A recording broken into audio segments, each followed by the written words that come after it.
মৌলানা মনিরুল ইসলাম মির্জা।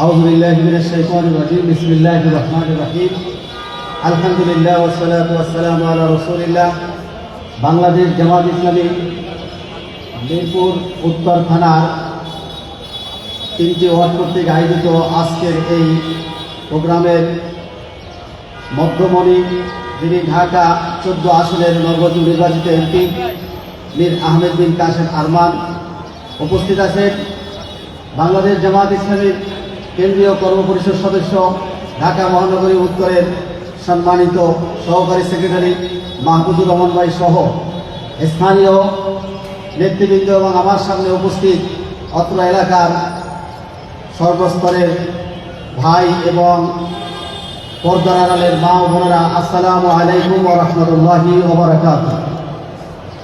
সম্মানীয় উপস্থিতি, আমরা একটি বিষয় সবাই জানি যে আমরা যে মাসে উপনীত হয়েছি 12টি মাসের মধ্যে অন্যতম একটি মাস রমজান মাস।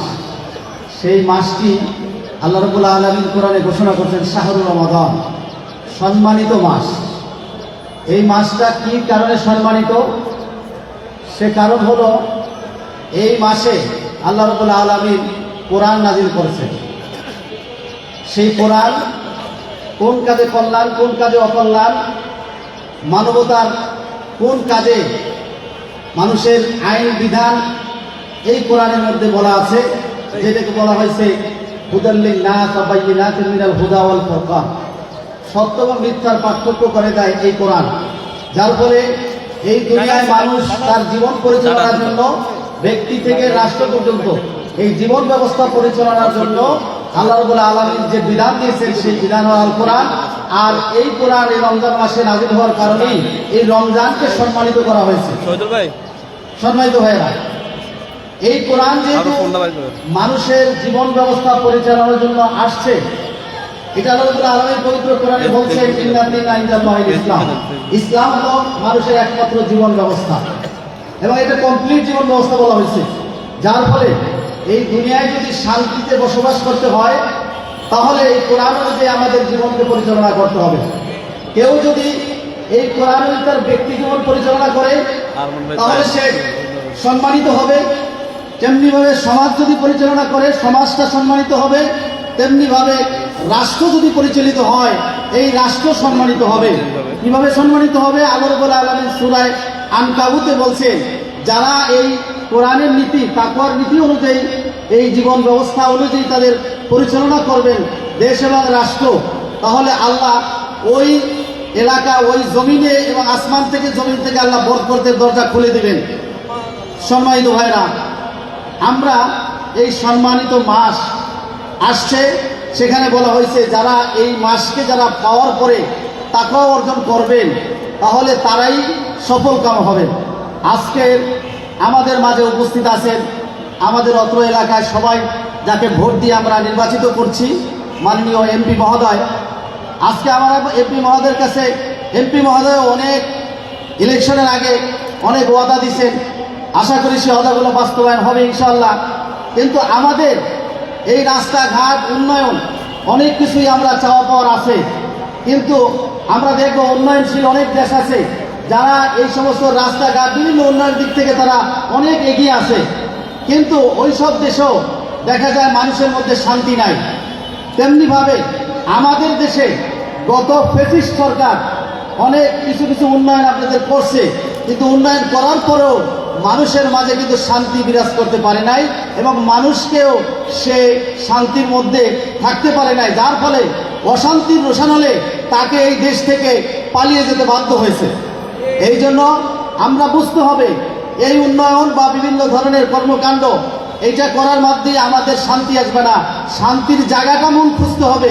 মূল শান্তির জায়গা হলো, যদি আমরা এই জমিন সৃষ্টি করছেন আল্লাহ, এই আসমান সৃষ্টি করছেন আচ্ছা, অর্থাৎ এই জমিন এবং আসমানের মালিক যিনি আছেন তিনিই জানেন কোন কাজে করলে আমার শান্তি আসবে, কোন বিধান মতো চললে আমার শান্তি আসবে, সেটা হলো ইসলাম।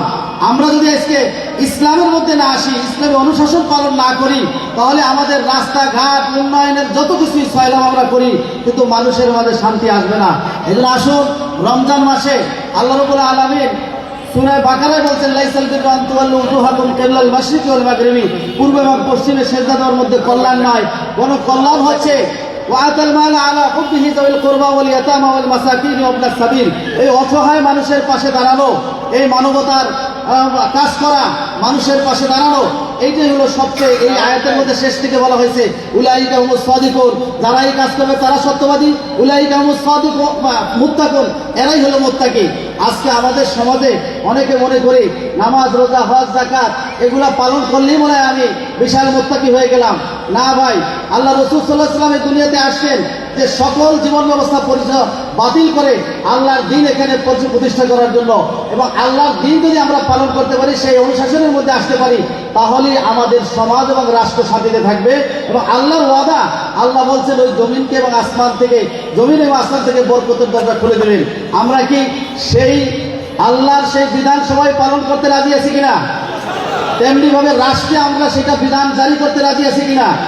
যদি আমরা সেইটা রাজি থাকি, ইসলাম আমাদের একমাত্র জীবন বিধান হয়ে থাকে, তাহলে বাংলাদেশে এই 12ই আগস্টের পরে, 12ই ফেব্রুয়ারি পরে যে নির্বাচনে আপনারা দেখছেন, ইতিমধ্যে অনেকগুলা কথা চলে আসছে। সেই নির্বাচন একটি প্রশ্নবিদ্ধ হয়েছে, সেখানে হয়েছে আমাদের জামাত ইসলামী নির্বাচনের বিজয়কে ছিনিয়ে নেওয়া হয়েছে। ইতিমধ্যে আমাদের গত কিছুদিন আগে আমাদের এক সাংবাদিক বিদেশি মহিউদ্দিন বলেছিলেন আমাদের আমির জামাতকে যে আপনাদের যে বিজয়, যে মানে এই ইলেকশনে যে ইঞ্জিনিয়ারিং করা হয়েছে, এই বিষয়ে আপনি কাকে দোষী করেন বা সাব্যস্ত করেন? তখন উনি বলছিল আমার কাছে এভিডেন্স নাই, কিন্তু যারা এর সাথে জড়িত ইঞ্জিনিয়ারিং সাথে, কিছুদিনের মধ্যেই দেখবেন তারা প্রকাশ করে দিবে। দেখেন, অল্প দিনের মধ্যেই কিন্তু সেটা প্রকাশিত হয়েছে। এই জন্য আমরা বলতে চাই, আসুন আমরা এই ইসলামকে যদি পরিপূর্ণভাবে আমরা ক্ষমতায় নিতে পারি, ইসলামকে যদি পাওয়ারে নিতে হয়, আমরা আগামীতে নতুন বাংলাদেশ গড়ার জন্য আমাদের ব্যারিস্টার আরমান ভাইয়ের হাতকে শক্তিশালী করি। আমরা সবাই মিলে ইসলামের ছায়াতলে এসে ইসলামের অনুশাসন পালন করি, ইসলাম অনুযায়ী এই দেশ আমরা পরিচালনার জন্য প্রস্তুতি নেই। আল্লাহ রাব্বুল আলামিন তাহলেই আমাদের এই দেশটাকে একটি শান্তিময় দেশ হিসেবে কবুল করবেন এবং বরকতে ভরপূর্ণ করে দিবেন। আল্লাহ রাব্বুল আলামিনের কাছে সেই তৌফিক কামনা করি, আমরা সবাই যাতে সেই ইসলামের মধ্যে ছায়াতলে একত্রিত হতে পারি এবং সামনের বিজয়ের জন্য, নতুন বাংলাদেশের জন্য আমরা নতুনভাবে কাজ করতে পারি, সেই আশা আকাঙ্ক্ষা ব্যক্ত রেখেই আমার বক্তব্য এখানে শেষ করছি। আসসালামু আলাইকুম ওয়া রাহমাতুল্লাহি ওয়া বারাকাতুহু। সম্মানিত ভাইরা, আমরা গুরুত্বপূর্ণ আলোচনা শুনতেছিলাম। খাদ্য বিভাগকে 5 মিনিট সময় দিতে হলো, 5 মিনিটের মধ্যে খাদ্য বিচার করুন, 5 মিনিট সময় দিতে হলো। আর গেট বন্ধ করে দেন, শৃঙ্খলা বিভাগ গেট বন্ধ করে দেন।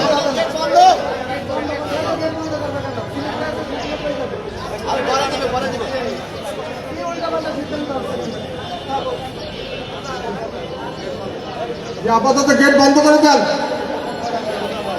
আবার যারা বাকি থাকবে ঢুকবো, আপাতত বন্ধ করে দেন।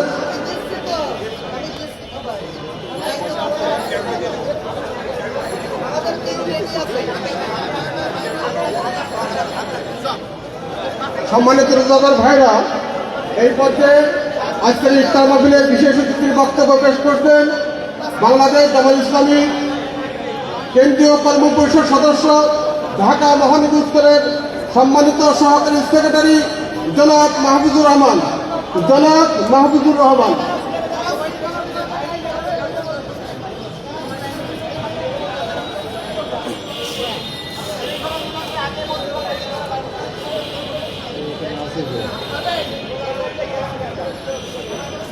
السلام عليكم ورحمة الله وبركاته. الحمد لله رب العالمين، والصلاة والسلام على سيد المرسلين وعلى آله وأصحابه وبارك وسلم. আজকের এই রমজানের তাৎপর্য শীর্ষক আলোচনা সভার সম্মানিত সভাপতি, উপস্থিত সম্মানিত প্রধান অতিথি, মাননীয় সংসদ সদস্য ব্যারিস্টার আহমদ বিন কাসিম আরমান, মঞ্চ উপবিষ্ট নেতৃবৃন্দ এবং আমার সামনে উপবিষ্ট দিনদার পরহেজগার ইমানদার ভাইরা, আমরা আল্লাহ রাব্বুল আলামিনের শুকরিয়া আদায় করছি যার একান্ত মেহেরবানিতে রমজানের আজকের এই 20তম দিনে এসে আল্লাহ রাব্বুল আলামিনের এই রমজান দিনের তাৎপর্য সম্পর্কে কিছু কথা বলার এবং শোনার তৌফিক দিয়েছেন। এই জন্য কালেমাতে শুকর আদায় করছি আলহামদুলিল্লাহ। দরুদ ও সালাম পেশ করছি আমাদের প্রিয় নবী নেতা মুহাম্মদ রাসূলুল্লাহ সাল্লাল্লাহু আলাইহি ওয়াসাল্লামের প্রতি। শুহাদায়ে কেরামগণের শাহাদাতের সর্বোচ্চ মর্যাদা কামনা করে আপনাদের খেদমতে দু একটি কথা পেশ করতে চাই। সম্মানিত ভাইরা, আমার প্রধান অতিথি আছেন, তিনি কথা বলবেন, সময় খুবই কম। আমার আপনার সকল রোজাদারের যে গত এক মাস মসজিদ থেকে শুরু করে সকল আলোচনায় তাকওয়া শব্দটি আমরা বারবার শুনেছি। তাকওয়া শব্দটা আসলে কি, তাকওয়া কাকে বলে, তাকওয়ার ফলাফলটা কি হবে, এটা আজকে আমাদের কাছে খুবই অস্পষ্ট। তাকওয়া শব্দটি আরবি শব্দ বিকায়াতুন ওয়াও কাফ ইয়া শব্দ থেকে এসেছে, যার অর্থ বাঁচা, মুক্তি পাওয়া, নিষ্কৃতি পাওয়া। যেমন আমরা দোয়ার সময় বলি রব্বানা আতিনা ফিদ দুনিয়া হাসানা ওয়া ফিল আখিরাতি হাসানা ওয়া কিনা আযাবান নার। আয় আল্লাহ, তুমি আমাদের দুনিয়া এবং আখিরাতে কল্যাণ দান করো, জাহান্নামের আগুন থেকে বাঁচাও।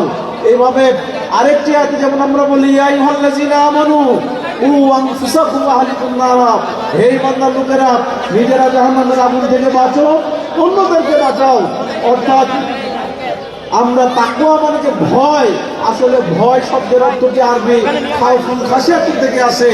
সুতরাং তাকওয়া বলা হয় আল্লাহর যে মানুষের যে গুণ, যে শক্তি, যে ক্ষমতা, যে স্বভাব, যে চরিত্র আল্লাহর নাফরমানি থেকে বাঁচাতে পারে, গুনার কাছ থেকে বাঁচাতে পারে, আল্লাহ রাব্বুল আলামিনের শাস্তি দেবেন, এরকম কাজ থেকে বাঁচানোর যে শক্তি, এই শক্তিটার নাম হচ্ছে তাকওয়া। আজকে যে দেখেন আমার আপনার অনেক রাত ইফতার আছে, সারাদিন পানীয় ছিল, কে আমাকে খেতে বাধা দিল? যে শক্তি আমাকে দিনের বেলা খাবার বাধা দিল, পানীয় বাধা দিল, স্ত্রীর কাছে বাধা দিল, এই শক্তির নাম হচ্ছে তাকওয়া। তাহলে এই শক্তিটা যদি আমার আপনার থাকে, তাহলে তো আমার পক্ষে মিথ্যা কথা বলা সম্ভব নয়, অন্যায় করা সম্ভব নয়, পাপ কাজ করা সম্ভব নয়, মানুষকে ফাঁকি দেওয়া সম্ভব নয়। সুতরাং এই তাকওয়ার গুণ যদি আমি অর্জিত হয়, তাহলে এই তাকওয়া মানে হচ্ছে আল্লাহ যে বাংলাদেশে শুধু নয় সারা পৃথিবীতে আল্লাহ রাব্বুল আলামিনের বিধান কায়েম করার নাম হচ্ছে তাকওয়া। আল্লাহ তাআলা সূরা বাকারার 179 নম্বর আয়াতে বলেছেন ওয়ালাকুম ফিল কিসাসি হায়াতুন ইয়া উলিল আলবাব লাআল্লাকুম তাত্তাকুন, যে তোমাদের জীবনে, তোমার কিসাসের ভিতরে তোমাদের জীবনের শান্তি নিরাপত্তা নিহিত রয়েছে, এবং এটা তোমাদের, হে জ্ঞানবান লোকেরা, যদি তোমরা বুঝো, এটাই হচ্ছে তাকওয়া। তার মানে আমাদের জীবনের সকল ক্ষেত্রে যারা আল্লাহ রাব্বুল আলামিনের বিধান অনুযায়ী চলতে চায়, চালাতে চায়, চেষ্টা করতে চায়, এই চেষ্টা যারা করি, যাদের যে গুণ আছে, এটার নাম হচ্ছে তাকওয়া। সূরা হুজরাতে আল্লাহ রাব্বুল আলামিন বলেছেন ইন্নামাল মুমিনুনা ইখওয়া ফাসলিহু বাইনা আখওয়াইকুম ওয়াত্তাকুল্লাহা লাআল্লাকুম তাত্তাকুন। আল্লাহ বলছেন মুমিনরা তো পরস্পর ভাই ভাই, তোমাদের মধ্যে যদি গন্ডগোল ফাসাদ হয়, ফাসলিহু বাইনা আখওয়াইকুম, নিজেদের ভাইদের মধ্যে সংশোধন করে দাও, মীমাংসা মিটিয়ে দাও। আল্লাহ রাব্বুল আলামিন বলছেন এটাই হচ্ছে তাকওয়া, এর মাধ্যমে তোমাদেরকে রহম করা হবে। তাহলে সম্মানিত ভাই বন্ধুগণ, কিন্তু আজকে দেশে বলেন, সমাজে বলেন, পরিবারে বলেন, মারামারি গন্ডগোল যদি লাগে, আমরা যে যত বড় আল্লাহ ওয়ালা লোক, আমরা মনে করি ঝামেলার মধ্যে যাওয়ার কোনো দরকার নাই। অথচ আল্লাহ রাব্বুল আলামিন বললেন এইটাই তাকওয়া, এটা করলে তোমাদের উপরে রহম করা হবে। এই জন্য আসুন যে আমাদের এই রমজানের তাৎপর্য এইটাই, যে আমরা যদি আমাদের মনকে, মননকে, চিন্তাকে, সব কিছুকে আল্লাহ রাব্বুল আলামিনের ভয়ে জিজ্ঞাসা করতে পারে, যে কাজ করতে যায় আমার মন যদি জিজ্ঞাসা করে এটা করলে আল্লাহ খুশি হবে না বেজার হবে, এই কাজটা করলে কি আমার গুনাহ হবে না সওয়াব হবে, এই প্রশ্ন আমার আপনার বিবেকের কাছে যতক্ষণ না আসতেছে, তখন পর্যন্ত আমার আপনার তাকওয়ার কোনো গুণ অর্জিত হয় নাই। আর যদি এই প্রশ্ন আমাকে আমি করতে পারি যে আল্লাহ আমাকে দেখছেন, শুনছেন, জানছেন, সব কিছুর উপর আমার বিচার হবে, পুরস্কার দেওয়া, শাস্তি দেওয়া হবে, এই অনুভূতি যদি আমার আপনার প্রত্যেকটা কাজে আসে, তাহলে বোঝা যাবে রমজান যে কারণে আসছিল, রোজা যে কারণে ফরজ হয়েছিল, কোরআন যে কারণে আসছিল, এই উদ্দেশ্য সফল হয়েছে, আমার আপনার তাকওয়া আছে। আর যদি খালি নামাজের সময় দাড়ি টুপি পাঞ্জাবি তাসবিহ তাহলিল জিকির আজকারের মধ্যে আমি লিপ্ত থাকি, আর দুনিয়ার সকল কাজ করতে গিয়ে আল্লাহ রাব্বুল আলামিনের এই ভয়ের এই অনুভূতি যদি আমার আপনার না থাকে, তাহলে এরকম আমার আপনার জীবনে শত শত রমজান যাবে, আমার আপনার চরিত্রের পরিবর্তন হবে না, দেশ এবং সমাজের ভাগ্যের পরিবর্তন হবে না। সম্মানিত ভাইরা, আমাদের সময় খুবই কম। আমাদের ফল কি? এই গুণ যদি থাকে, তাকওয়ার গুণটা যদি আমার আপনার থাকে, আল্লাহ বলছেন ব্যক্তিগতভাবে 4টা লাভ হবে। আল্লাহ বলছেন ওয়াইয়াত্তাকিল্লাহ ইয়াজআল লাহু মাখরাজা ওয়া ইয়ারযুকহু মিন হাইসু লা ইয়াহতাসিব ওয়া মান ইয়াত্তাকিল্লাহ ইয়াজআল লাহু মিন আমরি ইউসরা। এবং আরেকটি আয়াত আল্লাহ রাব্বুল আলামিন বলেন ওয়া ইন তাত্তাকুল্লাহ ইয়াজআল লাকুম ফুরকানা। আল্লাহ বললেন তোমাদের মধ্যে যদি তাকওয়ার গুণটা থাকে, 1 নম্বর হচ্ছে যে তোমাদের জীবনের সকল সমস্যার আমি সমাধান আল্লাহ করে দেব। সুবহানাল্লাহ বলবেন না? দ্বিতীয়ত বলেছে তোমাদের জীবনের যত রিজিকের সমস্যা, যা প্রয়োজন সব প্রয়োজন আমি মিটিয়ে দেব। রিজিক এমন জায়গা থেকে দেব যেটা তোমরা কল্পনাও করতে পারো না। এরপর আল্লাহ বললেন যে তোমরা যদি এই তাকওয়ার গুণটা অর্জন করতে পারো, তোমাদের জীবনের সকল কাজ আমি সহজ করে দেব। এবং চতুর্থতে বললেন সূরা আনফালের 29 নম্বর আয়াতে যে তোমাদের মধ্যে যদি তাকওয়া থাকে, কোনটা হক কোনটা বাতিল, কোনটা সত্য কোনটা মিথ্যা, এটা পৃথক করার ফুরকানে শক্তি, কোষ্ঠী পাথর আমি তোমাদেরকে দেব। এই জন্য সম্মানিত ভাইরা, আর সামষ্টিকভাবে লাভ বলছে ওয়াইন তাসবিরু ওয়া তাত্তাকুল্লাহ ইয়াদুরকুম কাইদুহুম শাইআ। আল্লাহ বলছে যে তোমরা যদি সবর করো আর তাকওয়ার গুণ যদি থাকে, বাতিল শক্তি, কোনো আন্তর্জাতিক সন্ত্রাসী কেউ তোমার কোনো ক্ষতি করতে পারবে না। নমরুদ কি ইব্রাহিম আলাইহিস সালামের কোনো ক্ষতি করতে পেরেছিল? মুসা আলাইহিস সালামের ক্ষতি ফেরাউন কি করতে পেরেছিল? আমাদের দেশের নব্য ফেরাউনরা মুসলমানদের কি কোনো ক্ষতি করতে পেরেছিল? আল্লাহ বলছেন যে তাকওয়ার গুণ যদি অর্জন করো, কোনো বাতিল শক্তির ষড়যন্ত্র চক্রান্ত তোমাদের কোনো ক্ষতি করতে পারবে না। সুতরাং ওই তাওয়াক্কুল, এই সবর আমার আপনার থাকতে হবে। আর সূরা আরাফের 96 নম্বর আয়াত আল্লাহ রাব্বুল আলামিন বলেছিলেন ওয়ালা ওয়ান্না আহলাল কুরআ আমানু ওয়াত্তাকাউ লা ফাতাহনা আলাইহিম বারাকাতিম মিনাস সামাই ওয়াল আরদ। যদি জনপদের লোকেরা তাকওয়ার নীতি অবলম্বন করে, তাহলে আমি আসমান এবং জমিনের যত রহমত বরকতের দরজা আছে সব খুলে দেব। সুতরাং আসুন মাহে রমজানের এখানে আমরা এই তাকওয়া ভিত্তিক ব্যক্তি সমাজ গঠনের মাধ্যমে শান্তি পেতে হলে এই তাকওয়ার সমাজ গঠন করি। এই গঠনের একজন সহযোগী সহকর্মী মাঠে ময়দানে অগ্রণী ভূমিকা রাখবো, এই প্রত্যয়, এই আশা আপনাদের কাছে ব্যক্ত করে আমার কথা শেষ করছি। আমার তৌফিক ইল্লা বিল্লাহ। আসসালামু আলাইকুম ওয়া রাহমাতুল্লাহি ওয়া বারাকাতুহু। সম্মানিত রোজাদার ভাইরা, এই পর্যায়ে আমাদের সামনে বক্তব্য রাখছেন আজকের এই ইফতার মাহফিলের সম্মানিত প্রধান অতিথি, আমাদের জীবন্ত শহীদ, 8 বছর ধরে এই নগরীকে তুলে তুলে মৃত্যুর দিকে ফেলে দেওয়া হয়েছিল, ঢাকার 14 আসনের নবনির্বাচিত আমাদের সম্মানিত মাননীয় সংসদ সদস্য জনাব ব্যারিস্টার মীর আহমেদ বিন কাসিম আরমান। ব্যারিস্টার মীর আহমেদ বিন কাসিম আরমান।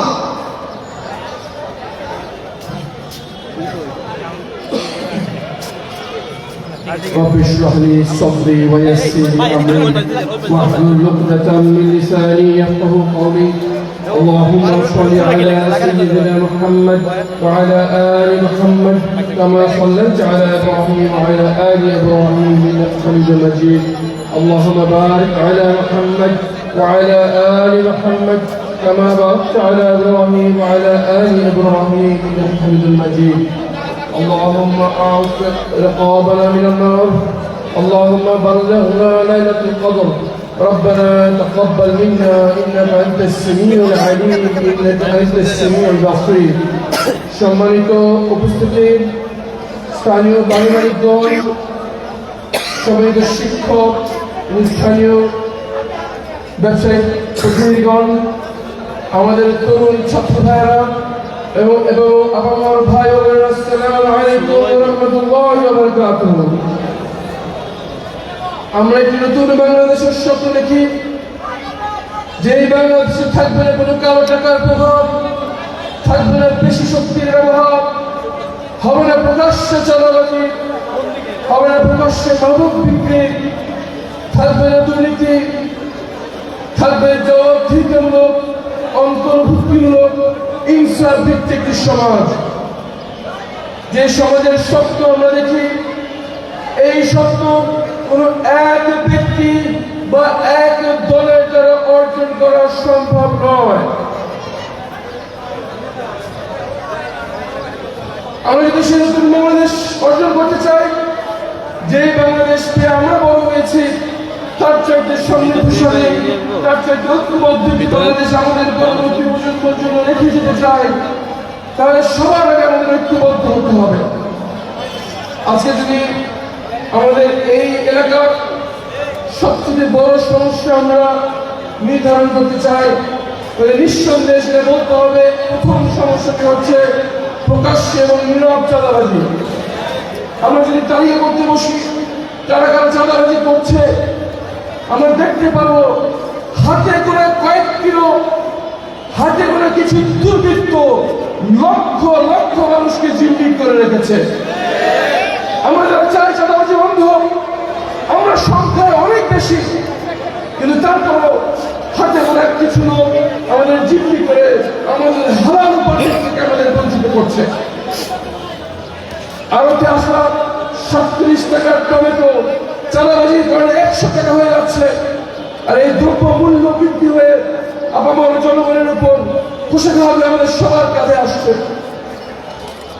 ইনশাআল্লাহ আল্লাহর প্রত্যাখ্যান করে আমরা ঘোষণা করতে চাই, আমি এবং আমার সহকর্মীরা আমরা কেউ চাঁদা গ্রহণ করি না, কোন চাঁদাবাজির চক্রের সাথে আমাদের দ্রুততম সম্পর্ক নেই, এবং ইনশাআল্লাহ ঢাকা 14 আসনে আমরা কাউকে চাঁদাবাজি করতে দেব না ইনশাআল্লাহ। কিন্তু যদি ঘোষণা দেয় আর আমাদের মনস্তাত্ত্বিক পরিবর্তন না আসে, তাহলে এই ঘোষণা থেকে যে বাস্তবায়ন হবে না। 14 বছর আমরা অন্যায়ের শিকার হতে হতে, জুলুমের শিকার হতে হতে আমাদের মনের মধ্যে ঢুকে দিয়েছে যে কেউ যদি এসে চাঁদা চায় আমি না দিয়ে কোথায় যাব। সবাই আমাদের এই মনস্তাত্ত্বিক কারাগার থেকে ভেঙে ফেলতে হবে। আমি কাউকে কোনো অন্যায় আপনার মানতে বাধ্য নই, সে যত শক্তিশালী হোক, আমি আর এখন থেকে চাঁদা দেব না, এই ঘোষণা আমাদের সবাই নিতে হবে ইনশাআল্লাহ। দ্বিতীয়ত হচ্ছে আমাদের সংঘবদ্ধ হতে হবে, একা কিছু অর্জন করা সম্ভব নয়। আমরা যদি ঐক্যবদ্ধ হতে চাই, এই ঐক্যবদ্ধ হওয়ার প্রয়াস হিসেবে প্রত্যেকটি পাড়ায় মহল্লায় পুলিশ নিয়ে আমরা একটি নাগরিক আইন শৃঙ্খলা বিষয়ক কমিটি গঠন করার উদ্যোগ গ্রহণ করতে যাচ্ছি ইনশাআল্লাহ। এই কমিটির স্থান পাবেন বিভিন্ন মসজিদের সম্মানিত মসজিদ পরিচালনার সদস্যবৃন্দ, মালিক সমিতির প্রতিনিধিবৃন্দ, বিভিন্ন ব্যবসায়িক সংগঠনের প্রতিনিধিবৃন্দ, স্কুল এবং মাদ্রাসার শিক্ষক, আলিয়া এবং কওমি মাদ্রাসার ওলামাবৃন্দ, ছাত্র প্রতিনিধি, শ্রমিক প্রতিনিধি নিয়ে আমরা একটি সার্বজনীন কমিটি গঠন করবো ইনশাআল্লাহ। সেই কমিটিকে নিয়ে আবহাওয়া ছাত্র জনতাকে নিয়ে স্থানীয় প্রশাসনের আইন শৃঙ্খলা বাহিনীকে সাথে নিয়ে সকল অবৈধ অন্যায় অশ্লীল কাজের বিরুদ্ধে এক দুর্বার সামাজিক আন্দোলন করে তুলবেন ইনশাআল্লাহ। কোরআনের ভাষা অনুযায়ী বুনিয়ানুল মারসুস সীসাধারা প্রাচীরের মতো দুর্বৃত্তের প্রাচীর গড়ে তুলবে সকল অন্যায় অবৈধ অশ্লীল কাজের বিরুদ্ধে ইনশাআল্লাহ। আমরা যদি ঐক্যবদ্ধ হতে পারি, আমরা যদি সবাই মিলে একসাথে মাঠে নামতে পারি, ইতিহাস সাক্ষী জনগণ যখন একসাথে কাজ করে তখন তাদের মতো পর্বত শক্তিগুলো দীর্ঘ হয়ে গেছে। এই চাঁদাবাজ, এই নিয়োগ চক্র, এই মামলাবাদ চক্র, এই সকল অন্যায় অশ্লীল চক্র ইনশাআল্লাহ মুক্ত হবে ইনশাআল্লাহ। আসুন আমরা অভিযোগ করেছি অনেকদিন, একে অন্যকে প্রসারিত করেছি অনেকদিন, সময় আসছে কথা বান্ধবের কাজ করার ইনশাআল্লাহ। খুব শীঘ্রই আমরা এলাকার মহল্লায় এই কমিটি গঠনের জন্য উদ্যোগ গ্রহণ করবো। সবার সর্বাত্মক সহযোগিতা কামনা করছি। আরো ঘোষণা করতে চাই, নির্বাচনের দিন পর্যন্ত আমাদের পক্ষ বিপক্ষ ছিল, নির্বাচনের পর থেকে আমাদের কোনো পক্ষ বিপক্ষ নেই। আমরা জনগণ আমাদের সবাইকে নিয়ে ঐক্যবদ্ধ আমরা কাজ করবো ইনশাআল্লাহ। আমরা দেখবো কে কোন দলের, আমরা দেখবো কে কোন মনুষ্যের, আমরা দেখবো কে কোন অঞ্চলের, আমরা দেখবো কে কোন ধর্মের পরে, সকল জনগণের কাছে, সকল দেশের কাছে, সকল মানুষের কাছে ঐক্যবদ্ধ হয়ে আমরা একসাথে করবো নতুন বাংলাদেশ ইনশাআল্লাহ। এই নতুন বাংলাদেশের যে অগ্রজোয়ার শুরু হয়েছে, যে আন্দোলন শুরু হয়েছে, এই আন্দোলনের সবার সম্পৃক্ততা আহ্বান করে এবং দোয়া কবুলের এই মহান সময় আল্লাহর কাছে তৌফিক কামনা করি। আল্লাহ আমাদের এই সমাজকে কুলুষতা মুক্ত করে, অন্যায় অবৈধ কাজ থেকে মুক্ত করে আমাদের পরবর্তী প্রজন্মের জন্য নির্মল সুন্দর একটি জবাবদিহিতামূলক ইনসাফ ভিত্তিক সমাজ গঠনের তৌফিক আল্লাহ আপনি আমাদেরকে দান করুন। ইনশাআল্লাহ সবাই মিলে করবো আমরা নতুন বাংলাদেশ। দেখা হবে রাজপথে ইনশাআল্লাহ। ওয়াকে দেওয়া আমি কিছু বিষয়ে আমাদের কথা বলবো, সময় সংস্কৃতি করে আমরা বলতে পারছি না, কিন্তু আমাদেরকে কাজ করতে হবে মাদকের বিরুদ্ধে, আমাদের কাজ করতে হবে সকল ধরনের অন্যায়ের বিরুদ্ধে। একটি বড় অন্যায় যেটা হচ্ছে আমাদের, সেটা হচ্ছে সরকারি যেসব ধার্য করা আছে, যেসব বিভিন্ন খরচের জন্য, ময়লা নিষ্কাশনের জন্য সরকারি ধার্যে অনেক বেশি এখানে আদায় করা হচ্ছে।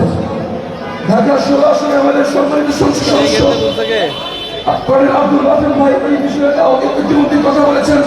ইনশাআল্লাহ ঢাকা 14 আসন, ঢাকা 15 আসন সহ সারা ঢাকায় সকল ধরনের অন্যায় এবং সরকার নির্ধারিত হারের উপরে যদি কোনো কর আদায় করা হয় সেগুলোর বিরুদ্ধে আমরা ব্যবস্থা গ্রহণ করবো ইনশাআল্লাহ।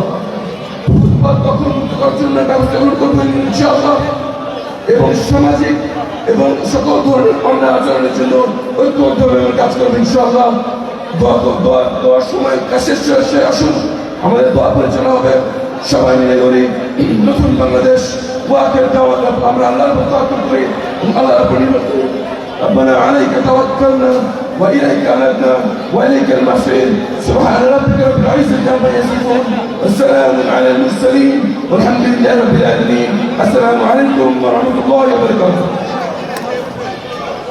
সম্মানিত রোজাদার ভাইরা, এই পথে দোয়া পরিচালনা করবেন কৃষ্ণনগর নূর জামে মসজিদের সম্মানিত ইমাম